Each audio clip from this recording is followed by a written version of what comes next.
que eu passei nesses últimos anos está aqui agora é a certeza de que Deus existe. تصريح صادم من رئيس البرازيل لولا دا سيلفا يفاجئ به المنتخب المغربي ويصدم به الفيفا والكاف بقرار تاريخي قد يقلب كل الموازين. دعم رسمي من البرازيل حكومة وشعبا للمغرب بعد ما حدث في نهائي إفريقيا، ورسالة قوية ضد الظلم والتحكيم المثير للجدل. لكن في البداية عطروا أفواهكم بالصلاة والسلام على رسولنا الكريم صلى الله عليه وسلم. ولو أنت مغربي أو قلبك مع المغرب ولع التعليقات دلوقتي واكتب ديما المغرب، ومتنساش تضغط لايك للفيديو وتشترك في القناة وتفعل جرس التنبيهات علشان توصلك كل الحقيقة أول بأول. خليك معنا للآخر لأن اللي جاي أخطر وأقوى مما تتخيل. في تصريح مفاجئ هز الوسط الرياضي العالمي، خرج منذ قليل رئيس البرازيل إيناسيو لولا دا سيلفا على الإذاعة البرازيلية الرسمية بتصريحات قوية وغير مسبوقة أعلن فيها دعم البرازيل حكومة وشعبا للمغرب بعدما وصفه بالظلم الفاضح الذي تعرض له المنتخب المغربي في نهائي كأس إفريقيا أمام السنغال. وقال لولا دا سيلفا: ما حدث في نهائي إفريقيا ليس مجرد خطأ تحكيمي، ما حدث عار على الكرة الإفريقية والكرة العالمية، ولا يمكن أن نقف صامتين أمام هذا الظلم الواضح. وأكد الرئيس البرازيلي أن البرازيل ترفض تماما الطريقة التي انتهت بها المباراة، خاصة بعد ركلة الجزاء المثيرة للجدل وانسحاب لاعبي السنغال من الملعب في مشهد وصفه بغير الرياضي وغير المبرر. وأضاف: لولا ضربة الجزاء كانت صحيحة، والانسحاب من أرض الملعب لا يمكن تبريره بأي شكل من الأشكال، ونزول الجماهير إلى أرضية الملعب زاد المشهد سوءا، وكان يجب على الاتحاد الإفريقي التعامل مع الأمر بحزم منذ اللحظة الأولى. وأشار رئيس البرازيل إلى أن ما جرى لا يسيء فقط إلى المغرب، بل يسيء إلى سمعة الكرة الإفريقية بالكامل، ويطرح علامات استفهام كبيرة حول عدالة المسابقات القارية. وتابع قائلا: عندما تهضم حقوق فريق قدم كل هذا الأداء والالتزام، فإننا لا نتحدث عن مباراة فقط، بل عن رسالة خاطئة ترسل إلى كل شباب إفريقيا الذين يحلمون باللعب النظيف. وأكد لولا دا سيلفا أنه يتابع منذ فترة التطور الكبير في كرة القدم المغربية، وقال إن البرازيل أصبحت تنظر باحترام شديد لما يقدمه المغرب على مستوى البنية التحتية والتكوين. وقال بالحرف: تابعت بنفسي فيديوهات لملاعبات المغرب العالمية ولمستوى الأكاديميات، ورأيت مشروعا كرويا حقيقيا يبنى على أسس قوية، والمغرب اليوم نموذج يحتذى به في إفريقيا والعالم العربي. وأضاف أن البرازيل رغم تاريخها الكبير في كرة القدم تعترف بأن بعض الدول حققت قفزات كبيرة في التطوير والتنظيم، والمغرب من أبرز هذه الدول. وأوضح: كرة القدم لم تعد حكرا على دول بعينها، المغرب فرض نفسه بعمل جاد، ومن غير المقبول أن يكافئ هذا العمل بالظلم.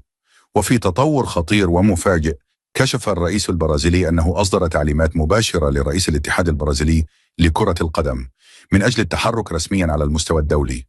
وقال: كلفت رئيس الاتحاد البرازيلي بالتواصل مع اتحادات كبرى في أمريكا الجنوبية وعلى رأسها الأرجنتين وتشيلي من أجل تقديم موقف موحد يطالب بمحاسبة الكاف ومراجعة ما حدث في المباراة.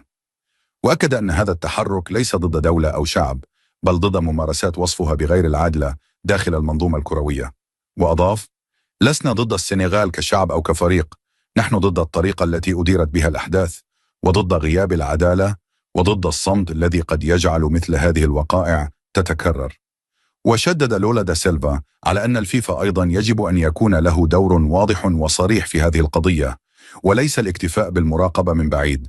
وقال: الفيفا مسؤول عن حماية نزاهة اللعبة في كل القارات، وإذا لم يتم التحقيق الجاد في هذه الواقعة فسنكون أمام سابقة خطيرة تهدد مصداقية البطولات.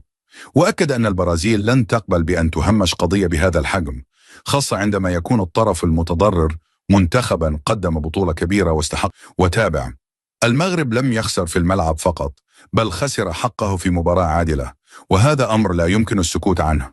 وفي رسالة مباشرة إلى الشعب المغربي قال رئيس البرازيل: أقول للشعب المغربي: أنتم لستم وحدكم، والبرازيل تقف معكم، لأن العدالة في الرياضة لا تتجزأ، وإذا سكتنا اليوم عن ظلم المغرب قد يسكت العالم غدا عن ظلم غيره. وأضاف أن العلاقات بين البرازيل والمغرب ليست فقط علاقات دبلوماسية، بل هناك احترام متبادل وتقدير ثقافي ورياضي. وقال: نرى في المغرب بلدا يراهن على الشباب وعلى الرياضة كوسيلة للتنمية، وهذا يستحق الدعم لا التهميش.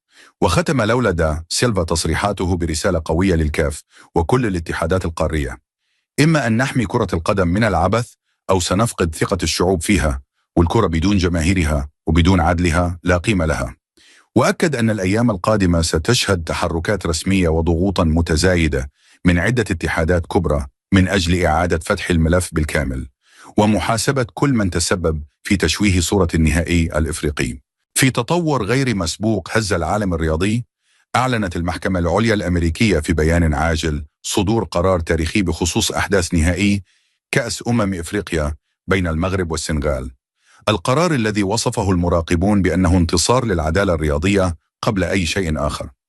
وجاء في البيان أن المحكمة بعد مراجعة تقارير قانونية دولية وشهادات موثقة وفيديوهات رسمية من المباراة خلصت إلى أن ما حدث في النهائي لم يكن مجرد أخطاء تحكيمية، بل تصرفات أثرت بشكل مباشر على سير اللقاء وروحه التنافسية، وأفقدت المباراة مبدأ تكافؤ الفرص. وأكد القرار أن الانسحاب المتعمد والضغط الذي مورس من الجهاز الفني للسنغال، إضافة إلى الفوضى التي صاحبت الأحداث، يعد خرقا جسيما للوائح الرياضية الدولية، ما يستوجب أقصى درجات العقوبة حفاظا على نزاهة البطولات. وبناء على ذلك أعلنت المحكمة سحب لقب البطولة من منتخب السنغال، واعتبار المنتخب المغربي طرفا متضررا يستحق إنصافا كاملا، مع فتح باب إعادة تقييم نتيجة النهائي وفق المساطر القانونية المعتمدة دوليا. ولم يتوقف القرار عند هذا الحد، بل شمل أيضا عقوبة صارمة بحق السنغال تمثلت في حرمان المنتخب من المشاركة في بطولة كأس العالم التي ستقام على الأراضي الأمريكية، مع رفض رسمي لتواجد بعثة المنتخب أو جماهير داخل الولايات المتحدة خلال فترة البطولة، باعتبار أن احترام القوانين شرط أساسي لدخول المنافسات الدولية. وختمت المحكمة بيانها برسالة قوية قالت فيها إن الرياضة لا يمكن أن تكون فوق القانون، وإن العدالة يجب أن تصل حتى لو تأخرت، وإن الجماهير التي تؤمن باللعب النظيف تستحق أن ترى الحق يعود لأصحابه. في تصريحات قوية على الهواء مباشرة، خرج الإعلامي الأمريكي الشهير ستيف هارفي ليعلق على أحداث نهائي كأس إفريقيا بين المغرب والسنغال، وقال إن ما حدث كان صادما لكل من يؤمن بالعدالة الرياضية. وقال ستيف هارفي: المغرب بلد كبير ونحترمه جدا، منتخب قدم بطولة رائعة واستحق اللقب عن جدارة، وخسارة النهائي بهذه الطريقة أمام السنغال كانت مؤلمة وغير عادلة.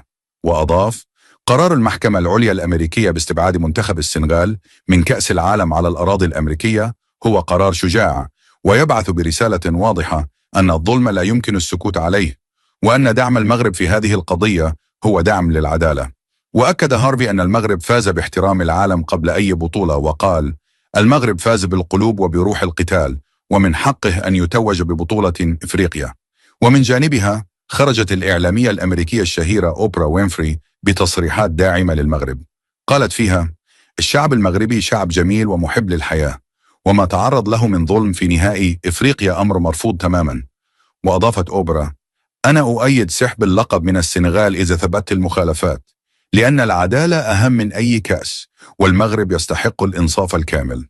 واختتمت أوبرا بقولها: عندما نقف مع المغرب اليوم فنحن نقف مع الحق ومع الرياضة النظيفة التي تحترم مشاعر الشعوب. اللهم احفظ المغرب وأهله من كل سوء، واكتب لهم الأمن والطمأنينة يا رب.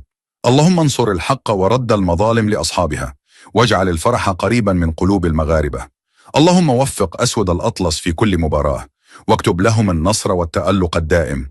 اللهم اجبر خاطر كل مشجع حزين، وبدل الحزن فرحا وسرورا. اللهم اجعل المغرب دائما في علو ورفعة بين الأمم. وفي الآخر ما تنسوش اللايك والاشتراك، واكتبوا في التعليقات دايما